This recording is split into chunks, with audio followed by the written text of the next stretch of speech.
Alors, l'objectif aujourd'hui, c'est distinguer la narration de la description et comprendre leur valeur dans le récit. La mystérieuse victime au musée Bigouden.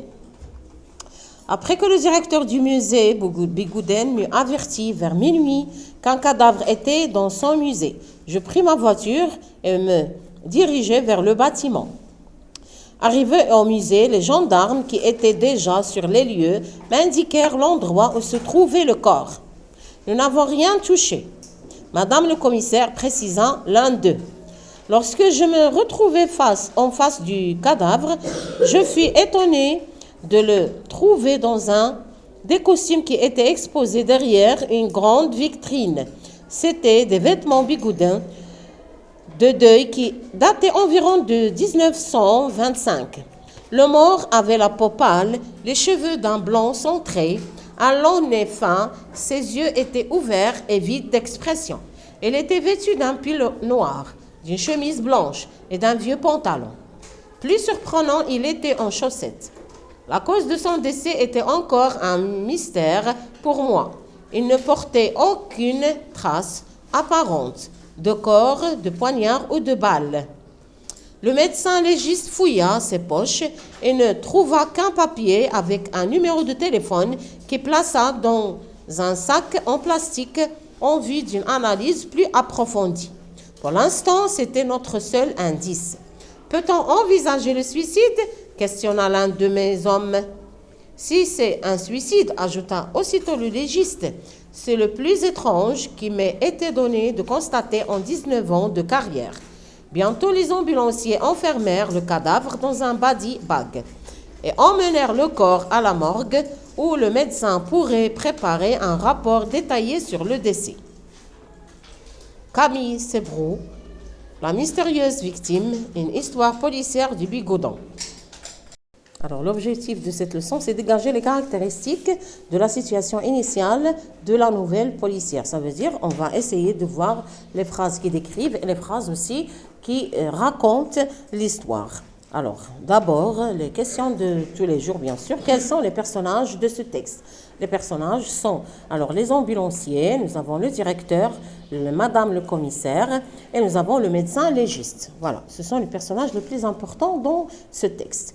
Nous avons aussi le lieu. Alors, le lieu, c'est le musée, ça veut dire la maison qui peut regrouper tous les éléments anciens qu'on peut étudier. C'est le musée ou bien le methaf en arabe.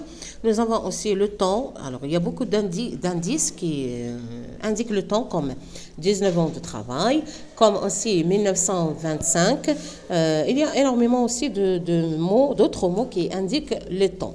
Nous avons aussi les paragraphes, il y en a plusieurs.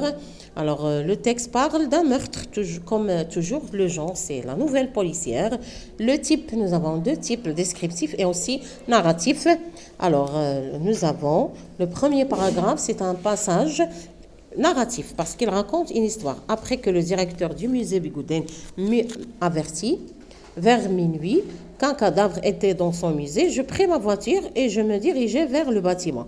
Alors, le narrateur parle ici. Alors, c'est une narratrice, c'est Camille, elle est en train de parler et de raconter une histoire. C'est un passage narratif. Alors, arrivé au musée, les gendarmes, qui est un personnage important, étaient déjà là. On n'a rien touché. Alors, lorsque je me retrouvais face au cadavre, je fus étonnée, toujours dans la narration, un passage narratif, je fus étonnée de trouver dans des costumes qui étaient exposés derrière une grande vitrine. Voilà, elle a trouvé que le cadavre était vêtu de vêtements qui étaient posés dans une vitrine qui indiquait aussi le deuil. Il s'agit ici aussi de narration. Alors, le mort avait la peau pâle, les cheveux d'un blanc centré, un long nez fin, ses yeux étaient ouverts et vides d'expression. Il était vêtu d'un pull noir, d'une chemise blanche et d'un vieux pantalon. Plus surprenant, il était en chaussettes. Voilà. C'est un passage descriptif, c'est très facile à voir. Il s'agit de décrire le mort qui avait la peau pâle, les cheveux aussi, on a parlé de ses cheveux, de ses vêtements, On a parlé de sa chemise blanche, pull noir, les chaussettes aussi, les yeux, les cheveux, on a dit, et les yeux aussi. Alors, on a parlé de tous les éléments qui indiquent la description.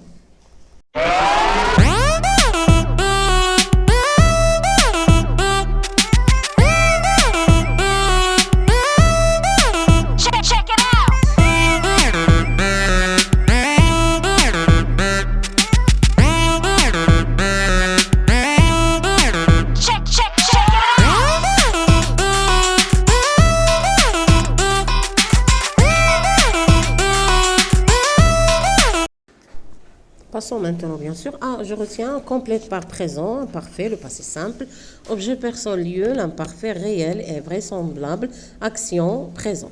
Alors, dans le récit, en général, nous avons roman, nouvelle, on utilise la narration, la description et aussi le dialogue. Donc, les éléments les plus importants, c'est qu'on offre la nouvelle policière. Parce que moi, bien que c'est une nouvelle policière, ça dit la narration, la description et le dialogue. Il faut mettre les trois éléments. Ça veut dire un lieu ou bien un personnage, on dirait un dialogue entre les personnages. La narration, les verbes conjugués au passé composé, au passé simple et à l'imparfait assurent la narration et contribuent à la progression des actions. Les verbes conjugués au présent et au passé simple et à l'imparfait expriment la description et fournissent des informations sur les actions. Les verbes conjugués au présent introduisent le dialogue et rendent une histoire réelle et vraisemblable. Voilà. Alors, essayez de reprendre la leçon plusieurs fois par les éléments les plus importants dont je retiens.